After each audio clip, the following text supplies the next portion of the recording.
Добрый день, уважаемые слушатели. Вы меня, конечно, простите, да, так как мы находимся с вами в территории безопасности, а более 1,5 метра, я с вашего разрешения сниму маску. Вот. Зовут меня Нигматульна Гульнара Рашитовна. Вот. Я кандидат экономических наук, доцент кафедры бухгалтерского учета, статистики и информационных систем в экономике. Найти меня можно в 420 аудитории, или же можно связаться со мной по любому мессенджеру, да, можете мне позвонить, мой номер телефона у вас есть, и у руководителя ваших курсов мой телефон есть. Вот. Давайте мы с вами сегодня поговорим о бухгалтерском учете и системе налогообложения в крестьянско-фермерских хозяйствах. Вот. То есть, почему я вам объединяю эти темы? Дело в том, что бухгалтерский учет в принципе неразделим от системы налогообложения. Вот. Потому что крестьянско-фермерское хозяйство в любом случае ограничивается ведением сокращенной формы бухгалтерского учета, только в тех условиях, конечно же, да, когда у вас крестьянско-фермерное хозяйство является малым предпринимательством. Конечно, есть крупные, да, то есть мы о них тоже поговорим отдельно, там и система учета будет несколько другая, но в любом случае, при условии, если у вас работает хотя бы один человек, то есть вы сами, система налогообложения вас затрагивает в любом случае. Поэтому сегодня мы с вами будем говорить о данных темах, о бухгалтерском учете и налогообложении в таком вот синтезе, да? Вот, то есть будем их объединять, перекликать между собой. Но говоря о бухгалтерском учете, нужно четко понимать, что в любом случае, даже если у вас будет самая упрощенная система налогообложения, самый упрощенный бухгалтерский учет, без единого счета учета, вот в любом случае бухгалтерский учет будет вас затрагивать, так как имущество, то есть какие-то активы, да, обязательства, они в любом случае будут появляться, они в любом случае будут поступать, вот, в любом случае будут откликаться на ваши деятельности. Соответственно, большая часть крестьянско-фермерских хозяйств задействована на условиях доверительного управления, да, назовем это так. Но тем не менее, и даже в этих условиях, когда вы можете не контролировать свои расходы, да, то есть учитывать по другой системе налогообложения, по доходам, да, или ЕНВД, вот, в любом случае систему выручки вам нужно иметь и в своей голове и документально подтверждать. Об этом мы сегодня тоже поговорим, так как большая часть системы налогообложения у нас основана на выручке. То есть базой налогообложения является объем вырученных денежных средств и иных активов. Вот. Ну и, конечно же, заработная плата. Но об этом чуть позже. Давайте обратимся сейчас к слайду. Тема нашего с вами сегодняшнего занятия – это экономические основы эффективного ведения фермерского хозяйства. Обратите внимание, именно эффективного ведения. То есть и бухгалтерский учет посмотрим, и систему налогообложения. Начнем мы, конечно, с системы налогообложения и плавно перейдем к методам бухгалтерского учета, к основным бухгалтерским записям. И если говорить о системе бухгалтерского учета, то в принципе в крестьянско-фермерских хозяйствах она та же, как и классическая общая система учета, как и в других предприятиях. Конечно, с некоторыми особенностями именно в силу вашего сокращенного бухгалтерского учета и упрощенной системы налогообложения. Ну, давайте начнем. Назначение бухгалтерского учета в КФХ. Вот это вот определение, которое у нас сейчас представлено на слайде, мы с вами будем разбирать по частям. Первая часть – это контроль данных о поступлении и использовании. Вот смотрите, какая ситуация. Дело в том, что какие-либо активы, если поступают в вашу организацию, ваша основная и первостепенная задача, конечно, это документирование. Вот. Почему документирование? Потому что контролировать те или иные активы, а основным методом контроля у нас является инвентаризация, вот, мы с вами можем только путем наличия документов на данный актив. То есть документ подтверждает право собственности на использование данного актива. То есть, опять-таки, право собственности нам разрешает это использовать, продавать, перепродавать, уничтожать, да, и так далее. Вот, ликвидировать. Вот. Используем материалов. Почему материалов? Вообще я люблю слово активы, потому что кроме понятия материалов у нас сюда относятся еще основные средства, нематериальные активы, дебиторская задолженность, денежные средства в их классическом понимании, то есть, да, в виде накопления и наличности, а также в виде финансовых вложений. То есть, да, вот. То есть мы сегодня тоже на этом остановимся, на структуре балансов в целом.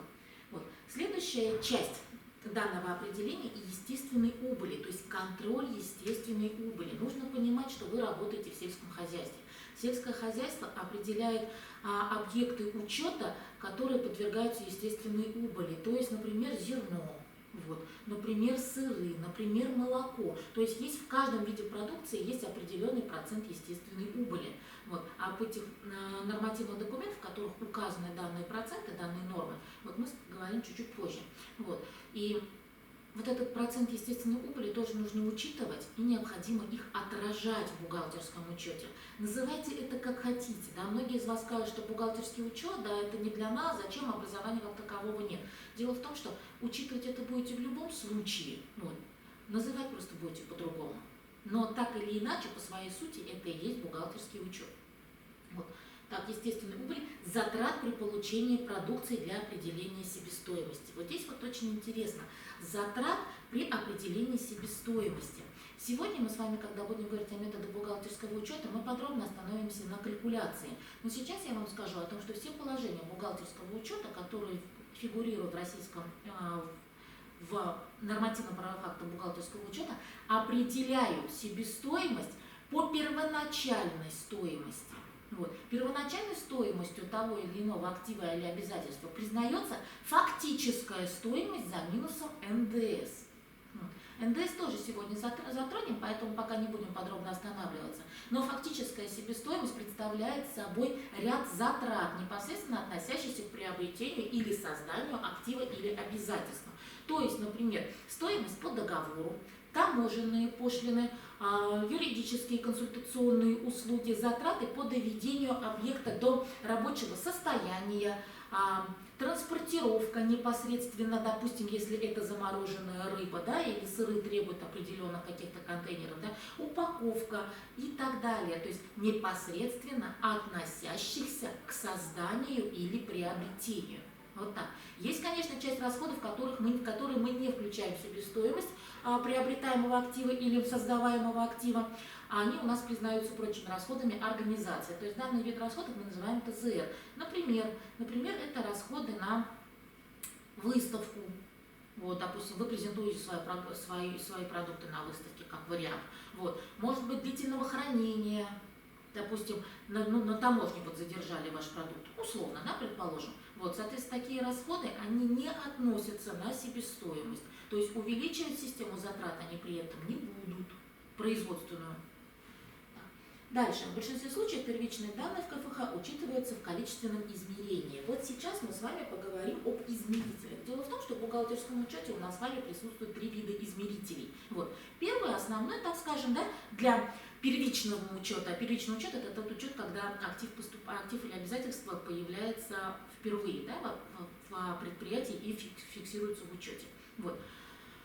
Количественный измеритель. Вот первый измеритель – это натуральные показатели. То есть на складах готовая продукция, товары, сырье, материалы. Да? Вот в первичном учете учитываются в количественных показателях натуральных. Это штуки, килограммы, единицы учета и так далее. Основным измерителем бухгалтерского учета являются денежные измерители. Согласно третьему положению по бухгалтерскому учету, это рубли и копейки. Да? И положение о бухгалтерском учете и отчетности номер 34Р. Это рубли и копейки. Именно в этой валюте мы с вами в этих единицах измерения отражаем бухгалтерскую финансовую отчетность, налоговую отчетность и предоставляем в фискальные органы и во внебюджетные фонды. Вот. Ну и третий вид измерителей – это трудовые. Трудовые измерители нам необходимы, когда мы учитываем человека часы, человека дни, то есть при расчете заработной платы, особенно если заработная плата сдельная. То есть вот так вот мы с вами сегодня разобрали, да, вот это определение, представленное на слайде, о назначении бухгалтерского учета КФХ. То есть наша с вами основная задача сегодня именно удостовериться в том, что бухгалтерский учет, даже если он будет на минимальном уровне, в любой организации, в том числе и в КФХ, необходим. Вот сегодня я вам сейчас представляю на слайде это нормативное регулирование. Вот. С этим нормативным регулированием вы можете работать, но у вас еще и отдельная тематика будет по законодательству. Так? Вот, но в рамках бухгалтерского учета то, что представлено на слайде, в принципе, оно вам в помощь. Вот. Как я советую, да, так сказать, не просто читать их в электронном варианте. Вы, если их распечатаете, для себя в стол положите, периодически можете к ним возвращаться. Вот. И опять-таки формировать какую-то нормативную базу, да, лично для себя в отдельной папке. Вот. Первое, конечно, это федеральный закон о крестьянской фермерской фермерском хозяйстве, вот, где определены принципы, методы, где дано определение крестьянско-фермерского хозяйства, цели, назначения и так далее. Вот. Второй – это федеральный закон о бухгалтерском учете. Вот, пожалуйста, обратите на него внимание. Дело в том, что незнание не освобождает от ответственности. И вот здесь, вот в этом законе четко прописано, что если в вашей организации отсутствует должность главного бухгалтера, то все обязанности главного бухгалтера принимает на себя руководитель. А это конкретно вы, да? Вот. То есть без знания определенных методик, без знания определенных систем учета, минимальных требований по формированию бухгалтерской отчетности, к сожалению, вы работать не сможете. Вот. Ваша задача снизить, да, минимизировать штрафные санкции, то есть оптимизировать систему налогообложения, при этом не агрессивными методами, да, то есть в рамках законодательства. Вот. Федеральный закон о бухгалтерском учете нам с вами представляет понятие о бухгалтерском учете, принципы, методы ведения, обязанности и права главного бухгалтера, руководителя, определяет основные принципы ведения бухгалтерской отчетности, сроки ее предоставления, порядок инвентаризации. То есть очень содержательная информация. Дело в том, что инвентаризация, мы с вами сегодня уже сказали, это основной метод контроля активов и обязательств. И перед составлением бухгалтерской отчетности, согласно федеральному закону, вы обязаны ее предоставлять. Опять-таки, в федеральном законе о бухгалтерском учете 402 четко прописано то, что вы обязаны вести на предприятии систему внутреннего контроля. Вот. То есть изначально контролировать оперативно, как ведется учет в вашей организации. То есть вы больше, конечно, сконцентрированы на технологических процессах, но нельзя учетно-аналитическую систему опускать. Вот, потому что, принижать, так скажем, в том плане, что проверяющих органов интересует именно учетно-аналитическая система, то есть нужно на них тоже ориентироваться. Да? Вот. Технологические процессы, конечно, да, они ориентированы на инвесторов, вот, что дает вам большой положительный шаг, да, в развитии предприятия. Вот. Но, еще раз говорю, фискальные органы тоже имеют место быть. Не говорю, что их нужно бояться, нет, просто нужно работать с ними, дружить, лишь бы ваша работа им нравилась. Вот, чтобы не попасть в их онлайн-мониторинг. Так, и третье, то, что мы с вами сегодня рассмотрим, да, нормативный акт, это утверждение рекомендаций по ведению бухгалтерского учета в крестьянско-фермерских хозяйствах. То, что я сегодня вам буду говорить о бухгалтерском учете, нужно понимать, что я не сама придумала. Вот. Основы я взяла в методических рекомендациях, то есть особенности учета выделены конкретно вот в этих методических рекомендациях. Если вдруг в процессе вашего учета, да, вы столкнулись с проблемой, которую вы не знаете, как решить, первоначально обратитесь вот именно к методическим рекомендациям. Вот. Ну, во-вторых, да, я вам сегодня уже сказала, вы можете позвонить мне, по крайней мере, я вас хотя бы натолкну на определенные мысли. Дело в том, что в фискальных органах, да, в налогах, в внебюджетных фондах, к сожалению, вам не дадут каких-либо советов по изучению, потому что их основная функция контролирующая. Коммуникационная тоже имеет место быть, но более она связана именно с контролем вашей деятельности, вот, а непосредственно конкретного показателя выручки. Вот. Следующее. Вот. Система налогообложения. Вот.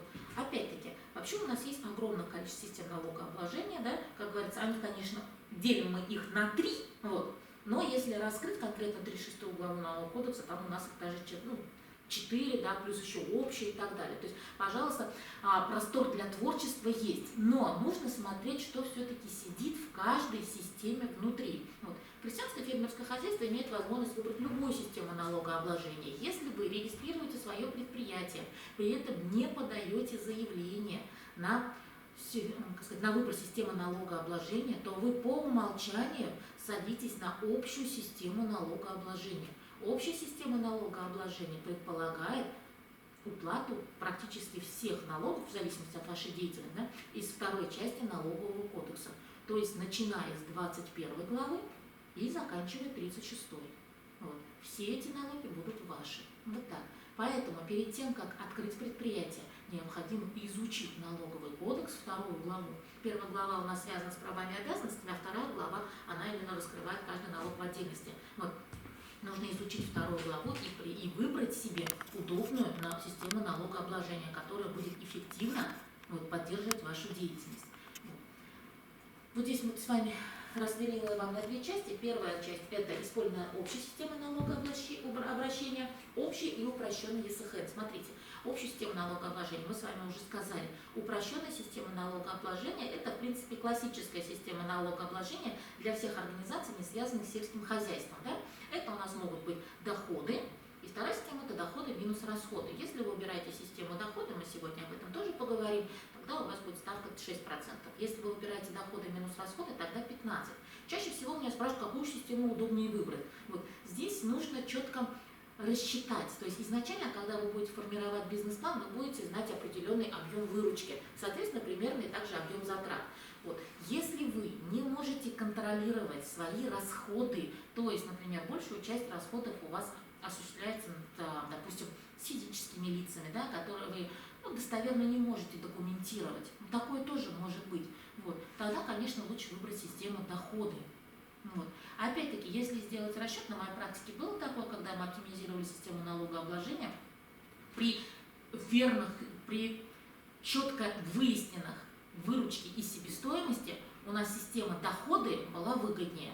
Ну, не на миллионы, конечно, да, но вот в рамках, так сказать, малых цифр было понятно. Вот. Поэтому перед тем, как выбрать систему налогообложения, вам нужно знать предельный объем выручки, вам нужно знать предельный объем себестоимости. Производственной, да? Вот. Ну, потому что систему прочих расходов, к сожалению, вы не сможете запланировать.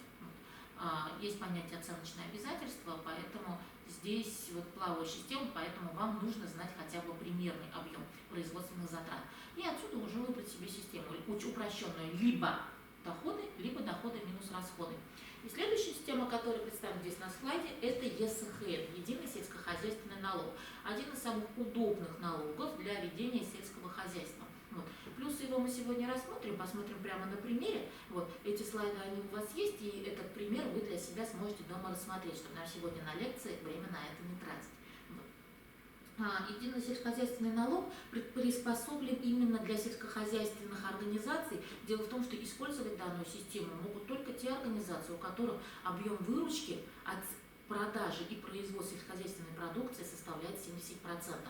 Вот это вы должны каждый раз подтверждать. Если вдруг в течение года вы соскочили с 70%, то вы автоматически переводитесь на общую систему налогообложения. Вот. Подать заявление на систему налогообложения вам нужно до ноября текущего года, чтобы со следующего года, с января, использовать другую систему. Вот так.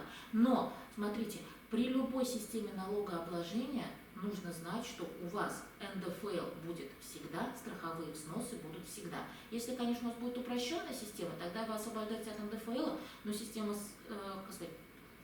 страховых взносов, вот, она у вас будет увеличиваться до единого норматива порядка 35 тысяч в 2020 году. В 2021 пока по проекту сумма не изменяется. То есть за год вы должны заплатить 35 тысяч с копейками. Делится на кварталы и, соответственно, по кварталам вы оплачиваете. Вот. В расчете документ называется расчет, в котором вы показываете сумму за 3 месяца в каждом квартале. Вот так, и даете в определенные сроки. Вот. До какой даты нужно уплатить, кому нужно платить. Все это показано в налоговом кодексе. Конкретно по ЕСХН, 36 глава налогового кодекса. Еще две системы, которые вот здесь вот представлены на слайде, это единый налог на вмененный доход ЕНВД и патентная система налогообложения, ПСН. Вот. Вот смотрите, дело в том, что ПСН мы можем использовать при предоставлении услуг. Это раз. А ЕНВД, к сожалению, данная система, она удобна. Чем она удобна? Она работает по квадратуре торговой площади, то есть более ориентирована на продажу. Это раз. А во-вторых, она удобна вот этой квадратурой, то есть именно от торговой площади, то есть складские помещения сюда не относятся. То есть здесь не нужно учитывать ни объем выручки, ни объем затрат. Главное, что у вас есть квадратура. Там она еще и по количеству людей учитывается, но это не столь интересно. Вот. А вот квадратура, то есть другой такой системы налогообложения нет, которая работает именно по площади. Вот. Но эта система в 2022 году перестает место быть. Вот. То есть она просто исключается из системы налогообложения и налогового кодекса. Вот так. Поэтому, если вы сейчас работаете на ЕНВД, вот, тогда, конечно, дорабатываете. Если вы хотите вновь созданную организацию сажать на НВД, но я вам не рекомендую, потому что привыкать к системе, то есть в течение года работать, а потом снова переходить на какую-то другую, делать расчет. Но, в принципе, если в рамках анализа, то пожалуйста. А так вот практически в этом не вижу, и поэтому не рекомендую от себя лично. Ага. Вот такая вот у нас с вами схемка сравнительная. Вот, давайте посмотрим. Вы с вами можете даже зарисовать себе как-то схематично, да? Вот смотрите, у нас с вами будут представлены режимы, да, первая графа, вторая графа ОСНА, общая система налогообложения, вторая графа упрощенная система налогообложения и третья единый сельскохозяйственный налог. Вот. Начнем мы с начала применения. То есть, что значит начало применения? Я вам сегодня уже сказала. То есть, с момента регистрации организации, если вы не подаете заявление на упрощенную систему налогообложения или ЕСХН, вот, вам автоматически присваивается общая система налогообложения. Вот. Дальше, УСН можно принимать также с начала регистрации или с начала года, то есть в ноябре подаете заявление, с января работаете. Вот. И то же самое касается и единого сельскохозяйственного налога. Но при едином сельскохозяйственном налоге ваша задача необходимо подтвердить 70% сельскохозяйственной выручки. При УСН тоже есть лимиты денежных оборотов. Но в принципе большая часть крестьянских фермерских хозяйств укладывается в эту систему. Вот. Второе, то, что мы рассмотрим, это подача уведомления. Вот. При общей системе налогообложения уведомление не требуется. Вы садитесь на нее автоматически по умолчанию при отсутствии заявления. Вот. При усвоении ЕСХН оно требуется. Вот. Ограничения. Для использования общей системы налогообложения ограничений нет никаких. Вот. Пожалуйста, работайте, но еще раз говорю, вам нужно будет использовать всю вторую часть налогового кодекса. При УСН, при упрощенной системе налогообложения, у нас есть ограничения по численности, по сумме оборотов и величины объектов основных средств. При ЕСХН размер доли сельхозпродукции 70%. Вот. Конечно, в 2020 году вот эту систему 70% ее расширили еще и на услуги сельскохозяйственные. Поэтому перед тем, как перейти на ЕСХН, пожалуйста, почитайте, посмотрите, имеете ли вы возможность сформировать 70%. Вот. Ну, в условиях расширения, скорее всего, как сказать, вы уложитесь при условии, что вы крестьянское фермерское хозяйство. Так или иначе, ваша деятельность связана с сельским хозяйством. Вот. Дальше, признание доходов или расходов. Ну, вот смотрите, у вас при общей системе налогообложения используются методы начисления или кассовый метод. Вот. Прекрасный кассовый метод. С чем это связано? Вот метод начисления. Сейчас скажу. Дело в том, что согласно положению по бухгалтерскому учету 9.99, мы с вами помним, да? Вот. Те, кто из вас работают, конечно, они знают, да. Может быть, не знают, где это написано, но, в принципе, в голове держат это. Вот. У нас есть с вами признаки признания выручки. То есть, вот. Первый основной признак – это выручка надежно определена. Вот. Второе – продавец имеет право на получение этой выручки. Третье – это сумма расходов надежно определена. То есть сумма расходов на производство или покупку. Да?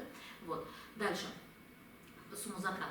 Вот. Дальше что-то документировано. Да, должно быть это все задокументировано, то есть подписи, печати обязательно, да, то есть обе стороны должны быть, как сказать, извещены о факте купли-продажи. И пятое – это наличие экономической выгоды. Наличие экономической выгоды предполагает то, что вы продаете по цене более чем создание, больше, чем затраты на создание или приобретение. То есть хотя бы в 1 рубль, но у вас должна быть экономическая выгода. Ну и, конечно же, переход права собственности, то есть передача документов. Мы с вами поговорили сегодня о праве собственности в начале нашего занятия. Вот. То есть что у нас здесь? Обратите внимание, в признании выручки нет понятия получения денежных средств. То есть выручку признаем при наличии кредита 90-го счета. Сейчас вам здесь запишу.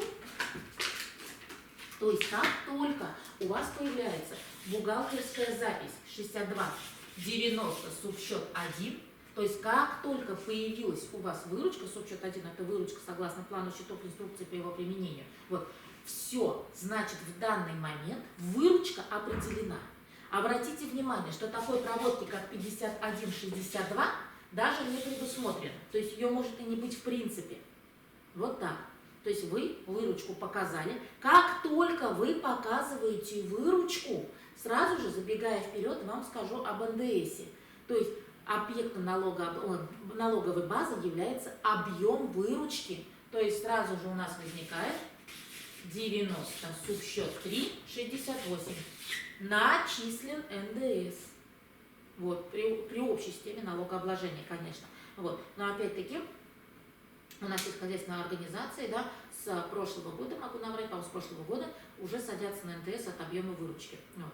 Но пока мы на этом не останавливаемся. То есть мы сейчас говорим об основах. Вот. То есть как только появляется выручка, появляется понятие НДС. Вот так. При этом вот этой проводки может и не быть. Вот это печально. Вот. Но опять-таки вот данное положение бухгалтерского учета 9.99, да, оно у нас, давайте я вам здесь запишу, чтобы, если что, вы могли дома посмотреть. Положение по бухгалтерскому учету 9.99, да, доходы организации, в котором и представлено признание выручки. Вот. Что у нас? Ага, по этому положению. Дело в том, что данное положение у нас оно соответствует международным стандартам, да. У нас по международным стандартам 2 положения по выручке. Вот. Именно по методу начисления оно соответствует. В УСН и СХН это кассовый метод, то есть получение денежных средств. То есть если денежные средства поступили, да, выручку вы считаете. Вот так, здорово. Следующее признание, основной налог. Вот. При общей системе налогообложения основным налогом является налог на прибыль. То есть это разница между выручкой и себестоимостью. Вот так. Опять-таки нужно понимать, что у нас есть понятие производственная себестоимость и общая себестоимость. Производственная себестоимость предполагает себестоимость затрат на производство, но мы с вами сегодня в начале занятия сказали, что есть затраты, которые не включаются в себестоимость производственную. Вот. То есть совокупность всех доходов минус совокупность всех расходов предполагает прибыль. Вот так. И это я вам сейчас не говорю о налоговом учете. То есть как только у вас появляется налог на прибыль, у вас должен быть параллельный вид учета. То есть есть бухгалтерский учет, есть налоговый учет. Вот налоговый учет, они, конечно, могут работать в симпозиуме, так сказать, вместе, да, с бухгалтерским учетом. Ну уж так вот нам более на пальцах объясняю. Вот как только у вас появляется понятие налога на прибыль, у вас сразу должно появляться в голове понятие налоговый учет. Вот так. Ну, чаще всего бухгалтера пытаются сблизить два вида учета, то есть и налоговый, и бухгалтерский. Вот. То есть отражать цифры в одних и тех же оценках, в одних и тех же методиках, как в бухгалтерском, так и в налоговом учете, чтобы не было вот этой вот разницы. Вот. Основным налогом является налог на прибыль. Да? Ставка налога на прибыль 20%, да? То есть поэтому, сказать, если есть желание, налоговый кодекс вам в помощь. Посмотрите, почитайте 18 ПБУ, то есть по налогу на прибыль у нас отдельное положение по бухгалтерскому учету, где отражены временные постоянные разницы. Именно разница между бухгалтерским и налоговым учетом. При этом в ППУ у нас отражена, в 18 ППУ у нас отражена старая ставка налога на прибыль, то есть не обращайте внимания, если вдруг у вас возникнет какой-то диссонанс, так скажем, что в налоговом кодексе написано 20%, а в положении написано 24%. Дело в том, что положение по бухгалтерскому учету оно не претерпело конкретных изменений, вот, поэтому ставочка осталась старенькая. Вот. Дальше. При УСН у нас единый налог при УСН, то есть я вам сказала, что вы платите в зависимости от того, какая у вас система дохода или доходы минус расходы, определенную ставку. Вот. От суммы, которая остается, доходы минус расходы. Допустим, да, условно получается прибыли, вы платите 15% от этой прибыли. Вот. А если у вас просто доходы, то там 6%, вы платите 6% от суммы выручки. Вот так. Опять-таки выручку как у нас контролируют? Либо через расчетный счет, либо через онлайн-кассу. Вот так. Дальше. При СХН у нас тоже, я вам сказала, да, то есть платится он либо от объема, либо от численности. Нет, господи, ЕСХН же я, простите, от ЕНВД. Вот. То есть здесь у нас с вами мы берем от размера выручки объема сельхозпродукции. Вот. Так, и налоговая база. Налоговая база при общей системе налога. Я сюда уже забежала, да, при общей системе налогообложения доходы минус расход. То есть выручка минус себестоимость. Но нужно понимать, что выручка плюс прочие доходы минус себестоимость минус прочие расходы. Вот. Впрочем, доходам и расходам, если смотреть отчет о финансовых результатах, то есть вторую форму, да, отчетности, вот, мы с вами увидим две разные статьи, вот, то есть проценты к получению, проценты к выбытию, к уплате, вот, прочие доходы, прочие расходы. Вот. Ну, просто они показаны развернутые. Ну и в конце, естественно, у нас будет сумма чистой прибыли. Мы с вами сегодня еще поговорим о том, что сумма чистой прибыли в отчете о финансовых результатах и сумма чистой прибыли в бухгалтерском балансе могут не совпадать. Не совпадают они тут по одной простой причине. Дело в том, что в балансе мы с вами отражаем чистую прибыль по итогам создания предприятия, то есть по его существованию. То есть чистая прибыль может накапливаться в бухгалтерском балансе. Вот. А в отчете о финансовых результатах там у нас с вами отражается прибыль только за текущий период. То есть мы с вами в бухгалтерском балансе отражаем данные за 3 года, да, то есть за текущие 2 предыдущих, а в отчете о финансовых результатах за текущий и предыдущий, только за 2. И вот в отчете о финансовых результатах мы с вами видим чистую прибыль за конкретный период, то есть за текущий год и за предыдущий год. Поэтому данные цифры могут не совпадать. Вот. Дальше, при УСН мы с вами сказали доходы или доходы минус расходы, и при СХН доходы минус расходы. Так, преимущество ЕСХН – отсутствие обязанности по уплате налога на имущество, налога на прибыль и НДС. Дело в том, что одни из самых сложных налогов. Вот. А не сколько вот налог на имущество и прибыль, вот НДС сам по себе очень тяжелый налог, очень сложный налог. Но опять-таки здесь нужно четко знать, что если вдруг вы не работаете с НДСом, то те предприятия, которые работают с НДСом, им с вами работать невыгодно, так как вы не платите НДС, соответственно, они не могут его возмещать. Есть же понятие возмещения НДС, так ведь? То есть продавец с НДСом налог на добавленную стоимость уплачивает, а при продаже вам он этот налог вернуть не может, возместить. Часть этого налога, к сожалению, не может. Вот. Поэтому, если с вами НДСники не работают, то для этого есть конкретное экономическое обоснование. Вот. Второе – это упрощенный порядок ведения бухгалтерского учета. Да, действительно, не нужно вести большую часть этих документов, то есть как только у вас появляется общая система налогообложения, ваши документы могут возрасти в разы. И нагрузка на бухгалтерский учет, но еще и документирование. Вот. Дальше, простота отчетности. Да, действительно, отчетность как будто бы чуть-чуть попроще, так скажем. При условии, если вы владеете методиками формирования бухгалтерской отчетности и налоговой, тогда, в принципе, особой разницы не вижу. Единственное, только что сокращается объем налоговой отчетности, это да. Но, с другой стороны, говорю, если вы владеете методиками, там ничего сложного нет, это техническая работа. Вот. Ну и опять-таки информационные ресурсы вам в помощь. Вот. И добровольный порядок применения. Вот мы с вами сегодня сказали о том, что необходимо заявление для перехода. Так. Основным требованием вот является то, что выручка не должна быть менее 70%. Мы с вами сегодня это сказали. Так. Особенности использования. Вот. Так, применение системы осуществляется сразу после регистрации путем подачи уведомления в течение 30 дней или с начала нового календарного года. Вот. Мы сказали, что мы должны в ноябре начать подавать, чтобы с 1 января у нас использовать. Вот. Дальше. Отчетность предоставляется один раз до 31 марта, то есть 90 дней со дня окончания отчетного периода. Отчетным периодом в законе о бухгалтерском учете номер 402 это четко прописано, что отчетным периодом для формирования бухгалтерской финансовой отчетности организации Российской Федерации признается календарный год с 1 января до 31 декабря текущего года. Отчетность предоставляется в течение 90 дней после окончания отчетного периода. Если ваша вновь созданная организация создана после 1 октября, тогда для вас отчетным периодом является период 31 декабря следующего года, то есть вы захватываете с 1 октября до 31 декабря текущего года плюс следующий год до 31 декабря. То есть ваш отчетный период увеличится, но это только один раз, то есть на момент создания организации. Вот. Следующее. Отчетность составляется на основании книги учета доходов и расходов. Вот. Перечень допустимых затрат ограничен. Да. О допустимых затратах мы с вами сегодня поговорили, то есть те непосредственно, которые включаются в себестоимость. Да? Вот. То есть какие-то представительские расходы, к сожалению, вы сюда включить не сможете, которые сидят на 44-м счете. Вот. Для того, чтобы не углубляться в 44-й счет, пожалуйста, дома просмотрите план счетов, инструкцию к его применению к 44-му счету. Вы увидите совокупность тех затрат, которые вы не можете включить в себестоимость. Это важно. Вот. Дальше.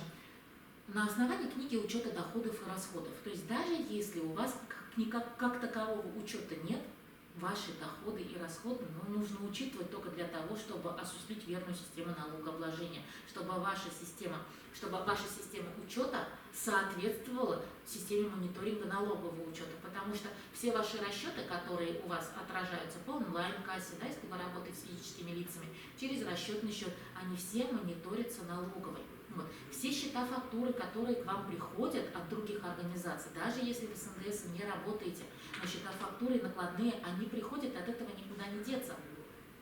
Я думаю, как тут подошел. Вот. От этого никуда не деться, вы должны их регистрировать. Вот. Опять-таки, смотрите, то есть если вы не зарегистрируете данный документ, его зарегистрирует поставщик. Вот. Он их знает. Все счета, фактуры на общей системе налогообложения, те, кто платит НДС, сдаются в налоговую все до одной. Вот. В конце года, опять-таки, если у вас не будет книги учета доходов и расходов, то есть если вы не будете документировать вашу учетную систему, в конце года каждый из вас получает акт сверки. Что представляет собой акт сверки? То есть все те контрагенты, с которыми вы работали в течение года, хотят подтвердить общую сумму ваших взаимосвязей по договорам. Вам нужно будет поднять свою книгу доходов и расходов, нужно будет поднять всю свою документацию и сверить, совпадает ли их цифра с вашей. И тогда только вы ставите подпись, ставите печать о том, что акт сверки совпадает. Вот так. Акт сверки тоже является контрольным мероприятием и основным перед формированием годовой бухгалтерской отчетности. Размер ставки 6%. В принципе, это у нас регламентировано налоговым кодексом, здесь мы с вами даже прыгать никак не можем. Вот. Дальше. Оплата налога производится дважды в форме авансового платежа до 25 июля текущего года и по истечении года до 1 апреля.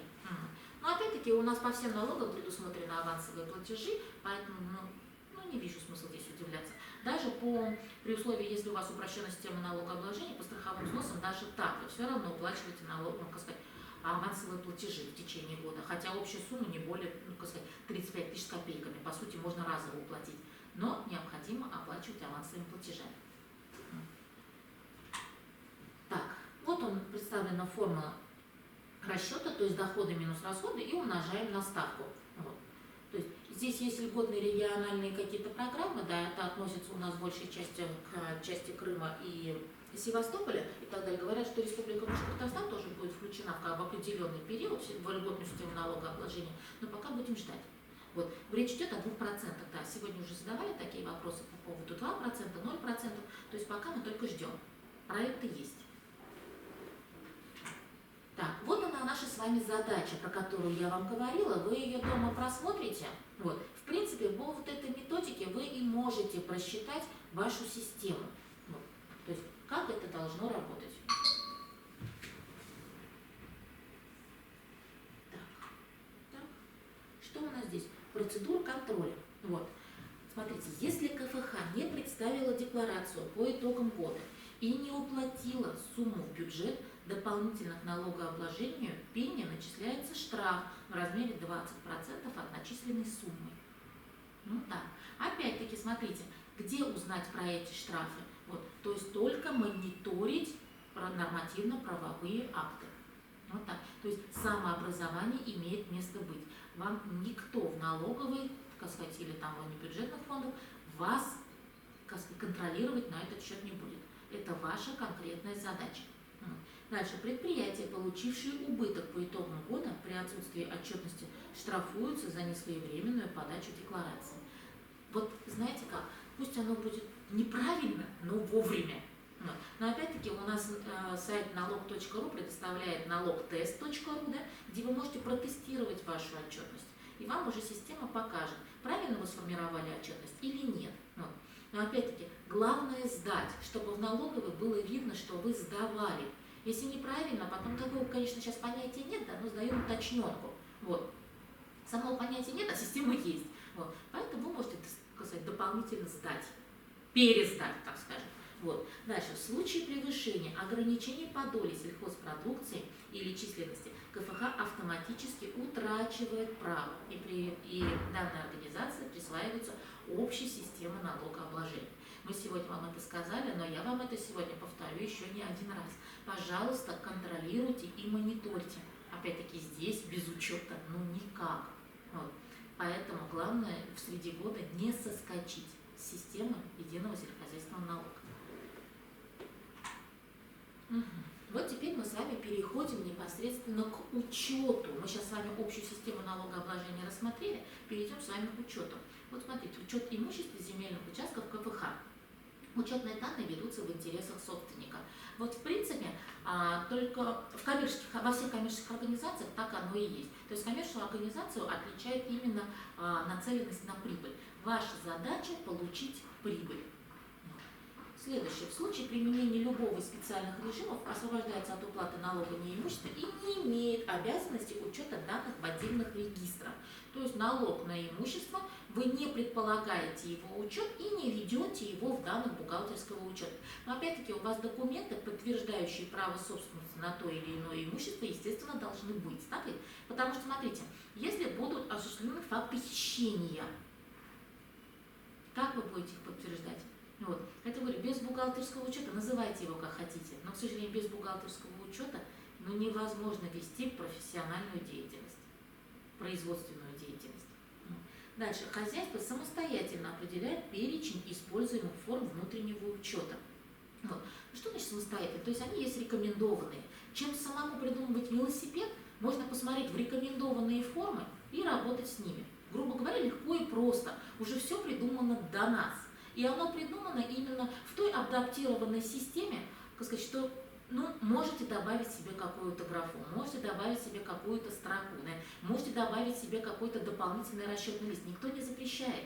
Вот. Но перед тем, как создавать новые документы, вы посмотрите, какие есть. У нас есть альбом унифицированных форм. У нас с вами в методических рекомендациях тоже представлены типовые формы. Используйте, используйте. Опять-таки, смотрите, у нас с вами есть приказ номер 66М о бухгалтерской отчетности. В ней тоже представлены формы отчетности, в том числе для КФХ. Вот. Поэтому заинтересуйтесь, поэтому никакие там тетрадки заводить, что-то не надо. Принтер вам в помощь. Дальше. С отдельными разделами по участкам и их использование основных средств оборотных средств скоту и птице.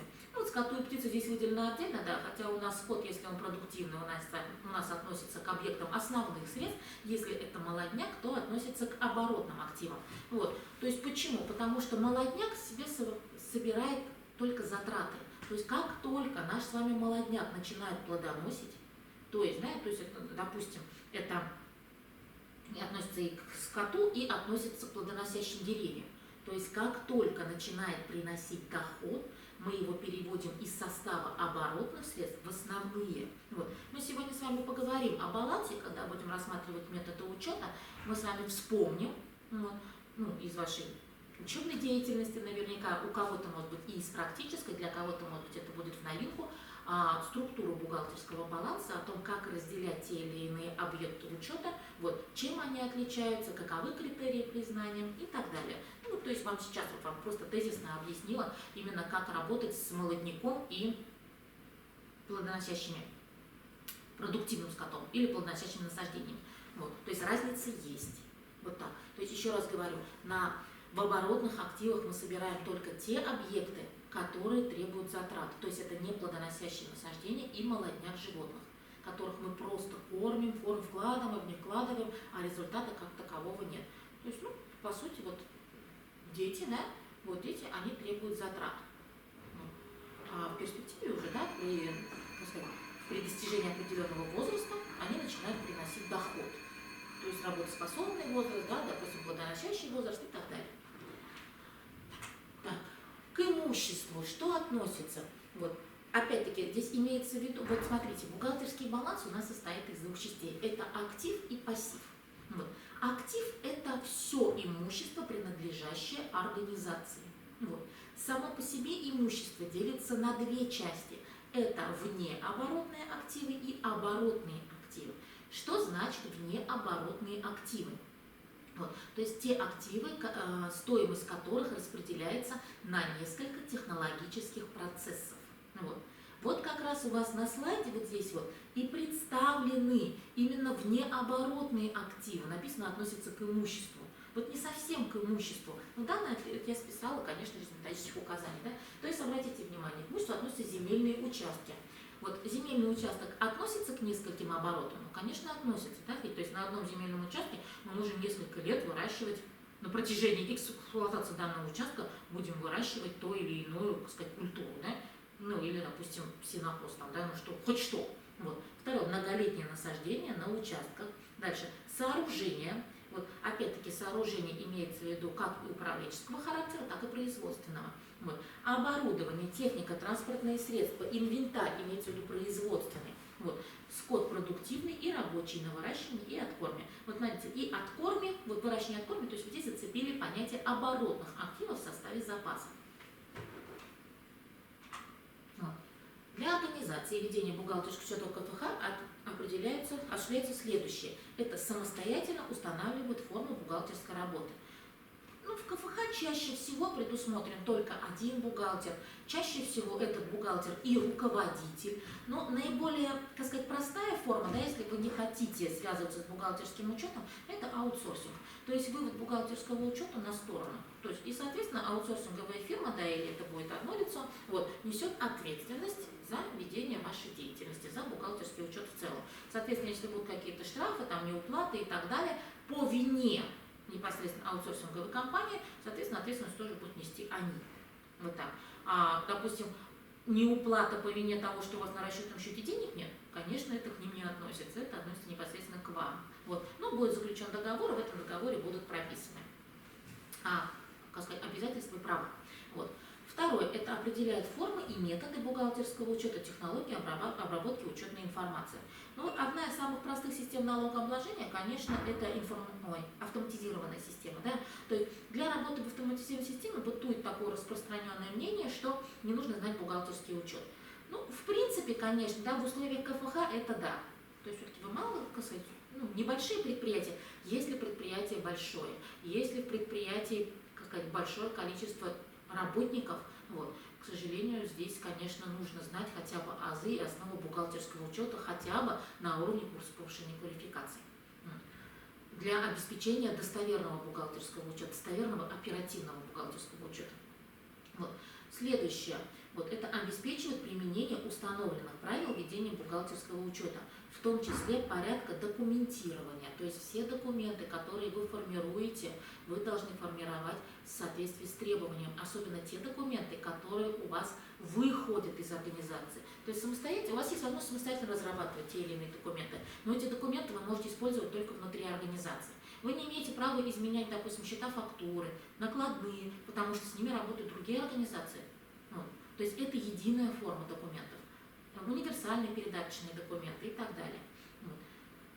Так, дальше. Их отражение в учетных регистрах. То есть придумать для себя новый счет, допустим, для учета основных средств, когда есть четко рекомендованный счет 0.1. Вот. Поэтому здесь велосипед придумывать не надо. Вы можете придумать себе, допустим, дополнительные счета к учету затрат. Допустим, хотите выделить затраты на постоянные переменные и отражать это в учете в рамках управленческого учета. Почему нет? Пожалуйста, у вас есть 30-е счета, работайте. Но придумывать новые счета к тем условиям, которые уже приспособлены, и с ними работают другие организации, придумывать, допустим, новые методики, не опробированные и не рекомендованные, которые будут искажать выручку или себестоимость, а соответственно и систему налогового учета, к сожалению, у вас такой возможности нет.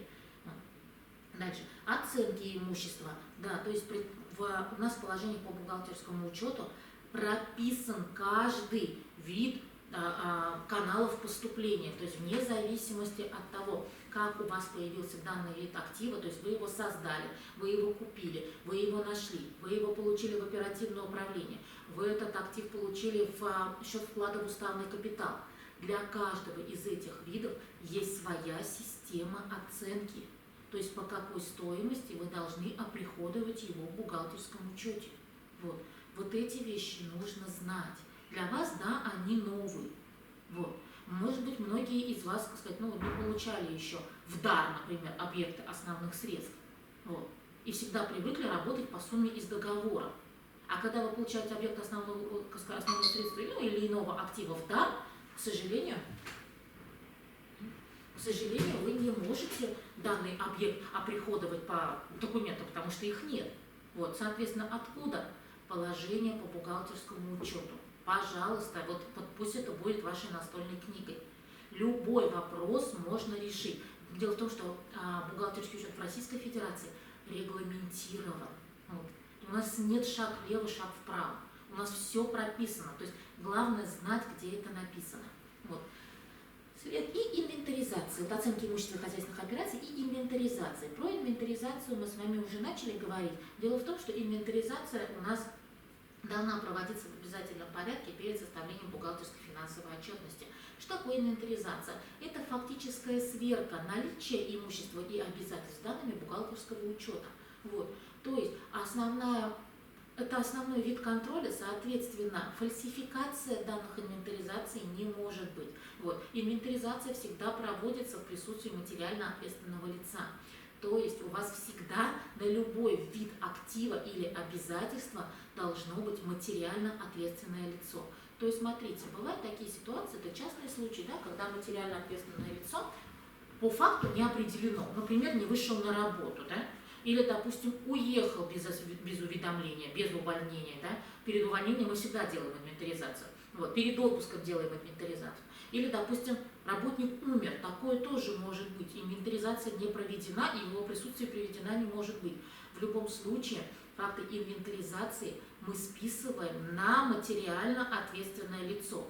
И если данное материально ответственное лицо нам не может возместить недостачи, при условии наличия, вот, тогда только мы признаем приказом руководителя недостачи прочими расходами организации. Вот так. То есть, но в любом случае пропускать 73-й счет нельзя. Это материально ответственное лицо, потому что у вас есть договор материально ответственного лица, в котором прописаны сроки. Вот. Так. Дальше. Разрабатывать систему внутрихозяйственного контроля. Я сегодня вам тоже про это сказала, что 402 закон для нас с вами четко регламентирует, что мы обязаны вести внутренний контроль. Пусть это будет оперативный контроль, допустим, пусть это будет, например, вид промежуточной отчетности. Опять-таки в федеральном законе прописано, что у нас с вами раньше было два понятия. Это промежуточная отчетность и годовая. Вот. Теперь промежуточную отчетность налоговую мы не сдаем только годовую. Но промежуточную отчетность вы у себя в организации можете оставить для оперативного контроля и признать это системой внутреннего контроля. Конечно, для того, чтобы признать это системой внутреннего контроля, нужно разработать положение о системе внутреннего контроля. Скачать его можно в интернете типовое и уже адаптировать под свою организацию. Как адаптировать? Путем прочтения. То есть читаете, да, вам нравится, оставляете, не нравится, удаляете. То есть каких-то конкретных рекомендаций и требований к системе внутреннего контроля нет. Главное, чтобы она была. Ну и, конечно, в больших организациях это система оперативного контроля, то есть какие-то контрольные листы.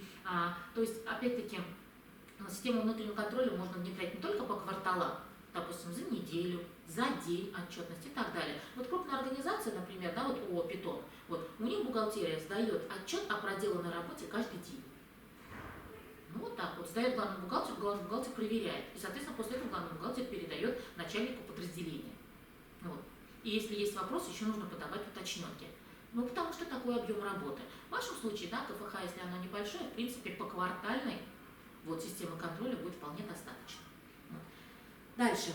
Устанавливать методы определения выручки от реализации сельскохозяйственной продукции. Об этом мы с вами сегодня поговорили, но в принципе, да, от того, что здесь написано, нужно отталкиваться от федерального закона о крестьянско-фермерском хозяйстве, от закона о бухгалтерском учете номер 402 и, конечно же, от методических указаний, о которых мы с вами сегодня уже сказали. Вот. Фермеры для осуществления бухгалтерского учета используют общепринятые приемы и способы. Мы с вами сегодня сказали, что вы должны работать так же, как и все другие организации. Да, сегодня мы с вами должны говорить об особенностях. И самое интересное, что в каждом из данных методов есть особенность. Вот. Давайте начнем с документации. Да, документирование. Каждая организация ведет систему документирования. Мы с вами сегодня сказали о том, что ваша система документирования может быть упрощенной. Вот. Ваша система документирования должна складировать документы, да, как мы с вами сегодня сказали, счета, фактуры. Если вы с ними не работаете, но собирать вы их обязаны. Фиксировать книги доходов, расходов вы их обязаны. Вот так. Счета. Вот бухгалтерские счета, там чуть попозже будет слайд такой, да, о том, что счета бухгалтерского учета вы можете использовать не все. Их 99 для коммерческих организаций. Ваша задача использовать основные. И, соответственно, смотрите, 99 счетов. Опять-таки, они не все балансовые в коммерческом учете. Для вас вы вообще можете вести только балансовые счета. Но с другой стороны, вот счет учета амортизации 0,2, счет не балансовый, но без него, к сожалению, вы не сможете считать износ основных средств. Вот. Дальше, инвентаризация, об этом мы с вами сегодня сказали. Вот. О причинах инвентаризации, о ее необходимости. В принципе, инвентаризация чаще всего является вообще единственной системой контроля. Вот так. Но не делайте так, чтобы она была единственной. Все-таки какие-то промежуточные средства контроля у вас должны быть. Вот. Инвентаризация бывает плановая и внеплановая, тоже нужно понимать. Вот. Но одна из самых достоверных систем. Вот, двойная запись. Дело в том, что бухгалтерский учет Российской Федерации, вне зависимости от вашей организации, ну вообще во всем мире, ведется по двойной системе учета. То есть, откуда, что появляется и откуда. Всегда, то есть любой факт хозяйственной жизни в бухгалтерском учете отражается дважды. Всегда можно проследить. Тяжело, сложно, особенно в затратах, да? Но тем не менее всегда можно проследить, что у вас взялось и откуда. Дальше баланс. Мы с вами сегодня уже затронули баланс, да, о том, что баланс у нас состоит из двух частей, из актива и пассива, из имущества и обязательств. Актив у нас состоит из внеоборотных активов, о которых мы сегодня уже сказали, и из оборотных. Вот к оборотным активам мы с вами пропустили, сейчас вот пометим, что здесь у нас большую часть оборотных активов, удельную долю, да, он занимает запасы.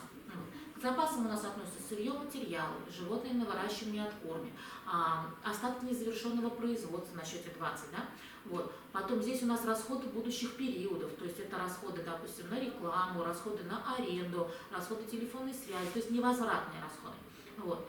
Потом сюда у нас относятся с вами товары, готовая продукция. Да? Товары от готовой продукции отличаются, если вам кажется, что это одно и то же. На самом деле это не так. Дело в том, что у товаров отсутствует производственный процесс, то есть спекулятивная система превращения прибыли. То есть купили дешевле, продали дороже. В готовой продукции уже есть производственный процесс. Да, он может быть незаконченным, но тем не менее. То есть купили сырье, произвели, то есть какой-то технологический процесс прошел, получили что-то на выходе. Но готовую продукцию от незавершенного производства отличает наличие сертификационных документов. То есть уже непосредственно документа о передаче на продажу. Вот. То есть пока не будет документа, что данный производственный продукт можно использовать, вот, или продавать, да, как говорится, вот, к сожалению, он будет считаться незавершенным производством и сидеть на счете 20 в качестве незавершенного основного производства. Вот.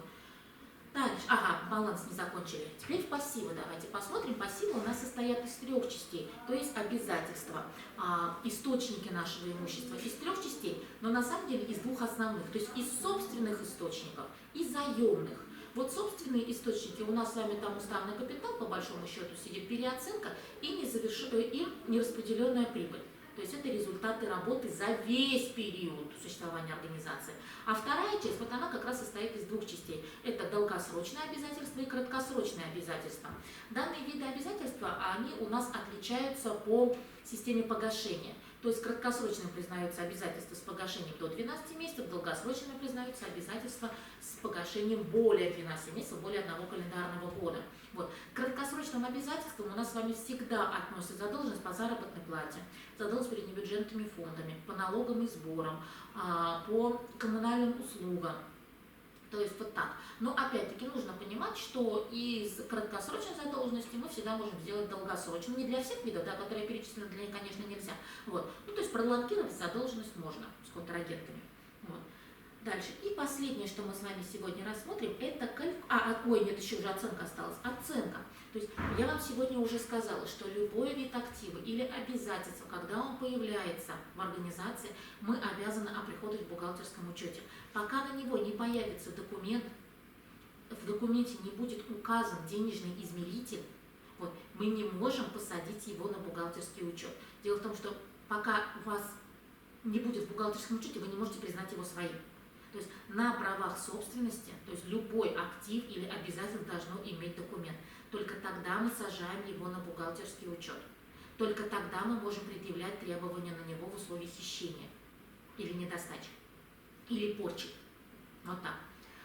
То есть оценки, все виды оценок прописаны каждому виду объекта или обязательства в положении. То есть, допустим, да, на основные средства 6 ПБУ, на нематериальные активы 14, на финансовые вложения 19, на кредиты и займы 15, то есть на материалы 5. на денежные средства в инвалюте третье. То есть, пожалуйста, вот разбег полнейший. То есть система бухгалтерского учета, нормативное регулирование охватывает все эти виды. Вот. И, соответственно, нового в принципе у вас ничего не может произойти. На все есть какие-то рекомендации, те или иные. Поэтому с системой оценки проблем никогда не должно быть. Вот. Ну и последнее, что мы с вами рассмотрим, это калькуляция. Калькуляция – это система формирования себестоимости. Нужно знать, что у нас с вами к калькулированию относится 5 элементов затрат. Давайте мы с вами рассмотрим. Дело в том, что производственный процесс, давайте мы с вами это назовем счетом 20, вот у нас основное производство, он собирает в себе 5 основных элементов. Первое – это, конечно, материалы. Да? То есть материальные затраты, счет 10, вот, большая доля всех затрат в производственном технологическом процессе относится на материальные затраты. Второе – это у нас заработная плата, счет 70. Ну, то есть заработная плата работников и вас в том числе. Вот. Но мы с вами четко понимаем, что как только у нас возникает вопрос заработная плата, сразу же наш должно подразумевается понятие это пенсия, да? То есть внебюджетные фонды, расчеты по социальному страхованию и обеспечению. Что у нас здесь есть? Здесь у нас и пенсионный фонд, это раз. Фонд социального страхования, то есть больничные и декретные, 2. Дальше. Фонд обязательного медицинского страхования, это наше с вами койко-место, 3.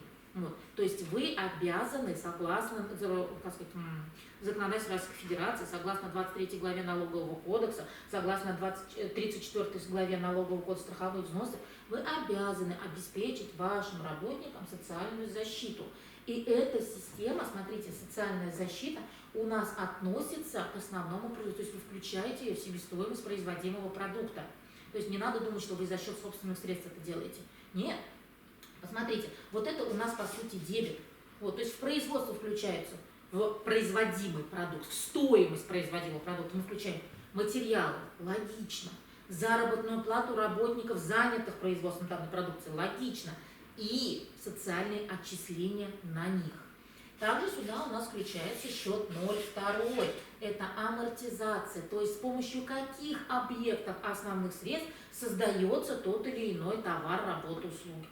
Вот. Ну и, конечно, прочие затраты. Прочие затраты сюда может относиться все, что угодно, в зависимости от вида вашей профессиональной деятельности. То есть, опять-таки, посмотрите, по этой системе работают же не только КФХ, по этой системе работают все организации Российской Федерации, все. То есть работы, товары, работы, услуги, производство. То есть, пожалуйста, репетиторство, да.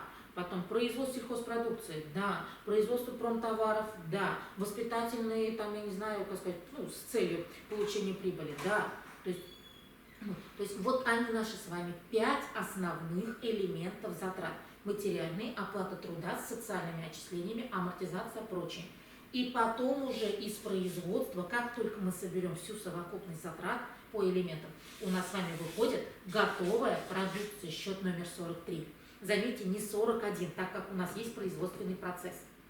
Вот. Только тогда у нас выходит готовая продукция к своей производственной себестоимости. Прошу обратить внимание, что это 5 элементов затрат, а не статей. Статей значительно больше. Вот. Поэтому в сельском хозяйстве, производственном промышленности, в нефтеперерабатывающей статьи разные будут. Вот. Поэтому вот эту схемку, пожалуйста, себе зарисуйте и ей пользуйтесь. Вот. В принципе, вот это все, что я вам хотела сказать на сегодня.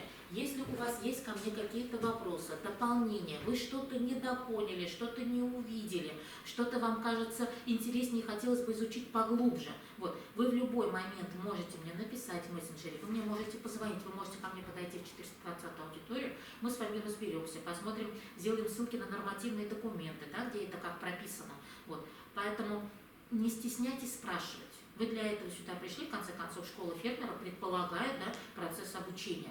К сожалению, в рамках рабочих часов мы с вами всеохватывающе не можем этого сделать, поэтому какие-то основы мы с вами сегодня захватили, какие-то азы мы с вами сегодня изучили, что-то мы с вами сегодня рассмотрели, поэтому сейчас мы с вами оставим немножко времени на то, чтобы работать в системе вопрос-ответ, для того, чтобы можно было обменяться опытом.